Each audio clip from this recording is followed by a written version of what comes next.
मैं छोटा में बोल देता हूँ। नमस्कार, मैं कुमार आशीर्वाद, कलेक्टर सोलापुर।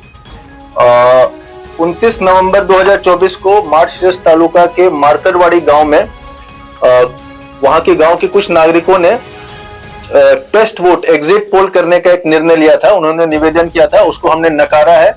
और जिन्होंने वहां पे 144 का सीआरपीसी 144 और भारतीय न्याय संहिता का 163 का आदेश लागू किया गया, कर्फ्यू लागू किया गया, उसका उल्लंघन जहां पे हुआ उसमें 89 लोगों पे एफआईआर भी दाखिल हुआ है। कुछ लोगों ने ईवीएम पे संभ्रम एक निर्माण करने की कोशिश की है। ईवीएम के बारे में मैं थोड़े कम शब्दों में उसका एक क्लैरिटी दे देता हूं कि ईवीएम में कितने ज्यादा सेफगार्ड्स हैं। ईवीएम का सबसे पहले फर्स्ट लेवल चेकिंग होता है जो अगस्त के महीने में होता है। उस समय भी सारे जो राजकीय पक्ष है उनके प्रतिनिधि के सामने वो होता है। उसके बाद कमिश्निंग होती है। अच्छा, एफएलसी में हम हर मशीन पे 6 वोट देते हैं, हर कैंडिडेट को 96 वोट दिए जाते हैं हर बीयू पे, और उनके सामने दिए जाते हैं, राजकीय पक्ष के प्रतिनिधि के सामने दिए जाते हैं। उनका साइन हम लेते हैं और वीडियो में भी हमारे पास है। फिर कमिश्निंग होती है। कमिश्निंग में अगेन हम हर मशीन पे 1 वोट देते हैं और 5% मशीन पे 1000 वोट देते हैं।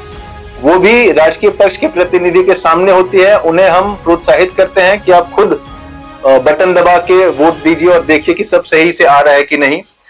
जिस दिन एक्चुअल पोल होता है, पोलिंग डे के दिन, हम लोग एक मॉक पोल करते हैं। 50 वोट दिए जाते हैं और वो भी पोलिंग एजेंट के सामने, जो राजकीय पक्ष के प्रतिनिधि है, पोलिंग एजेंट, उनके सामने ये प्रक्रिया की जाती है।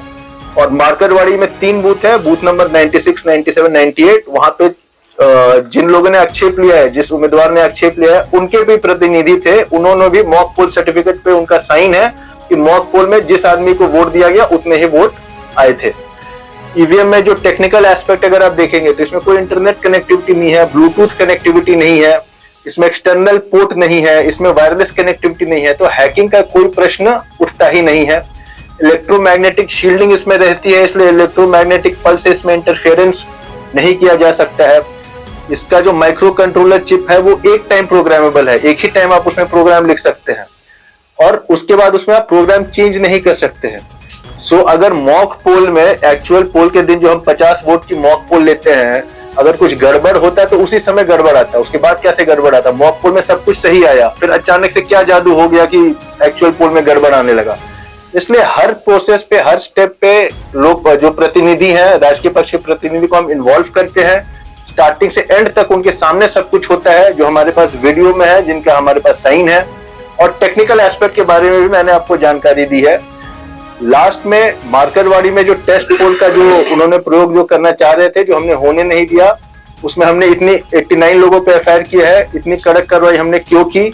क्योंकि इलेक्शन लेना का अधिकार जो है रिप्रेजेंटेटिव ऑफ पीपल एक्ट 1951 के हिसाब से, उसके कलम 19A, 20 और 20A के हिसाब से सिर्फ और सिर्फ इलेक्शन कमीशन ऑफ इंडिया और उसके मशीनरी को है, और कोई ये वोट या कोई भी एग्जिट पोल, टेस्ट पोल नहीं करवा सकता बैलेट पेपर पे। इसलिए हमने कड़क कार्रवाई की है। मैं सबसे अनुरोध करूंगा कि ECI.gov.in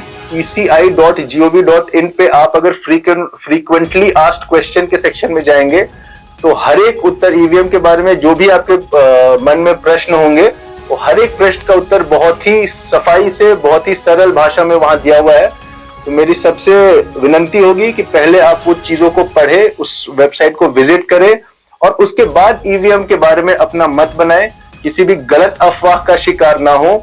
जो भी इलेक्शन का प्रोसेस हुआ है बहुत ही क्लीनली हुआ है, किसी ने कभी कोई आक्षेप नहीं लिया है और बहुत क्लीनली हुआ है। मार्करवाड़ी का एक बहुत जो काफी लोग हैं वो उस अग्री करते हैं कि कोई गड़बड़ नहीं हुआ है, जिसको हमने वोट दी उसी का आया है। तो इस प्रकार का कोई भी अगर संभ्रम करने का कोशिश करता है तो उस पर हम कार्रवाई भी करेंगे। बट लोगों से फिर से पुनः मैं एक बार विनंती करता हूँ कि ECI.gov.in के फ्रीक्वेंटली आस्क्ड क्वेश्चंस के सेक्शन में जाके ईवीएम के बारे में जाने, आपको सारी चीजें क्लियर हो जाएंगी। बहुत बहुत धन्यवाद। ताज्या घडामोडी पाहण्यासाठी आजच महाराष्ट्र सुखदेव न्यूज या यूट्यूब चॅनलला लाईक आणि सबस्क्राईब करा। ताज्या घडामोडी पाहण्यासाठी आजच महाराष्ट्र सुखदेव न्यूज या यूट्यूब चॅनलला लाईक आणि सबस्क्राईब करा।